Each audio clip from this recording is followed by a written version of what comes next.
Assalamualaikum warahmatullahi wabarakatuh.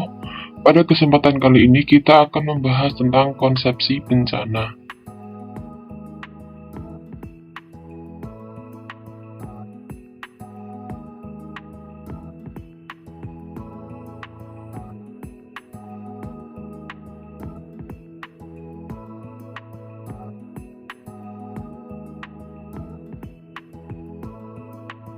Pengelompokan jenis bencana. Ada bencana geologi.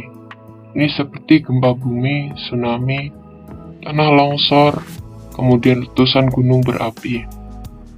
Ada pula bencana hidrometeorologi, seperti banjir, angin topan, banjir bandang, kekeringan, rob, atau air laut yang pasang.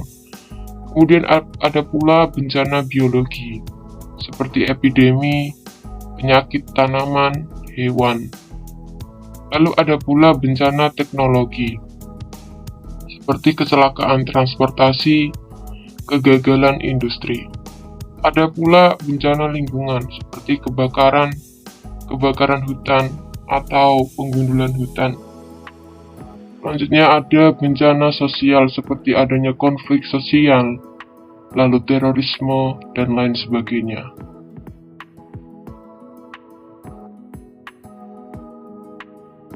Sebuah bahaya atau hazard adalah suatu kondisi secara alamiah maupun karena ulah manusia yang berpotensi menimbulkan kerusakan atau kerugian dan kehilangan jiwa manusia.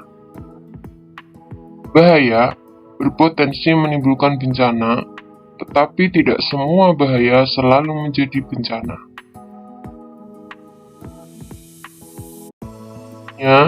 Ada pula kerentanan atau vulnerability.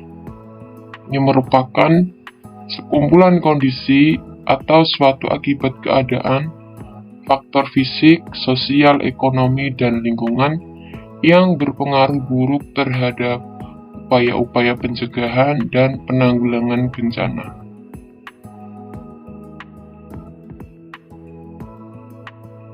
Ada faktor-faktor kerentanan.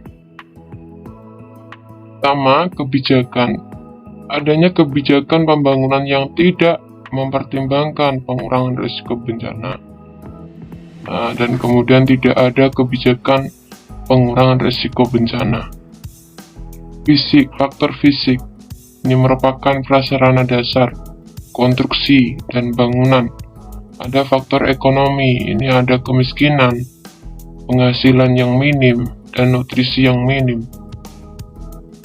Selanjutnya ada faktor sosial, pendidikan, kesehatan, politik, hukum, dan kelembagaan.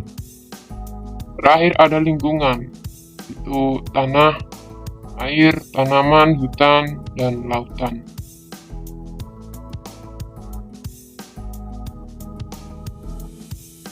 Bahaya dan kerentanan. Bahaya merupakan fenomena atau kondisi yang sulit untuk dirubah atau diperbaiki. Kerentanan ini merupakan situasi atau sikap atau perilaku individu atau masyarakat yang relatif dapat dilakukan perubahan. Oleh karenanya, pengurangan risiko bencana ini dapat dilakukan dengan cara memperkecil kerentanan.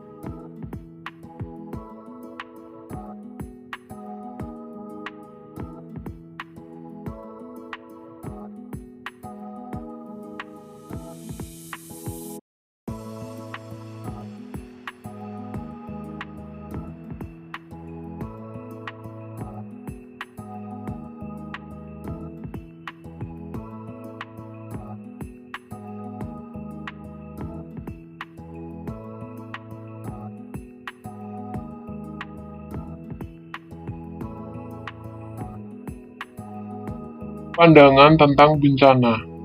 Yang pertama, dari segi konvensional, ilmu pengetahuan alam, ilmu terapan, progresif, ilmu sosial, dan holistik.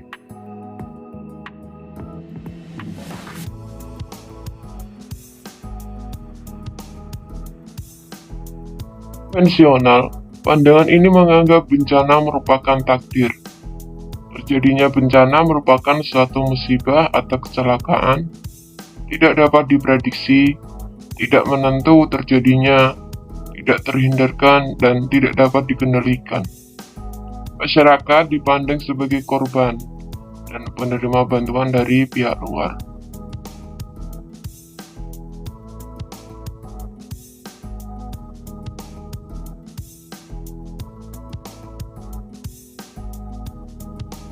Pandangan ilmu pengetahuan. Pandangan ini menganggap bencana sebagai unsur lingkungan fisik yang membahayakan kehidupan manusia. Sebagai kekuatan alam yang luar biasa, bencana juga merupakan proses geofisik, geologi, dan hidrometeorologi. Pandangan ini menganggap semua bencana adalah peristiwa alamiah, tidak memperhitungkan manusia sebagai penyebab bencana.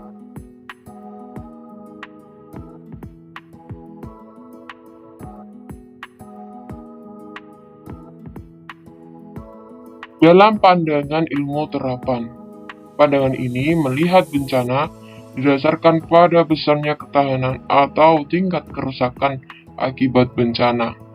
Pandangan ini dilatar belakangi oleh ilmu-ilmu teknik sipil bangunan atau konstruksi. Pengkajian bencana lebih ditujukan pada upaya untuk meningkatkan kekuatan fisik struktur bangunan untuk memperkecil kerusakan.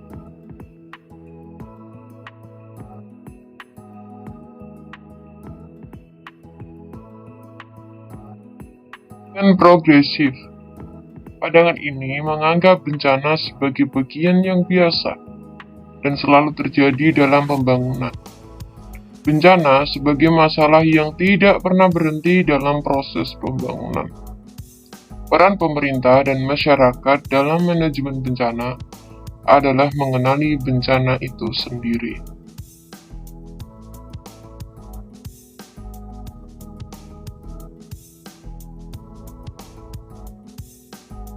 Selanjutnya, pandangan ilmu sosial terkait tentang bahaya.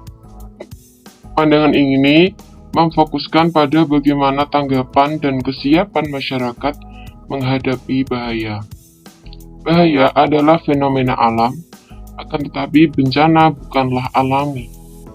Besarnya bencana tergantung pada perbedaan tingkat kerentanan masyarakat menghadapi bahaya atau ancaman bencana.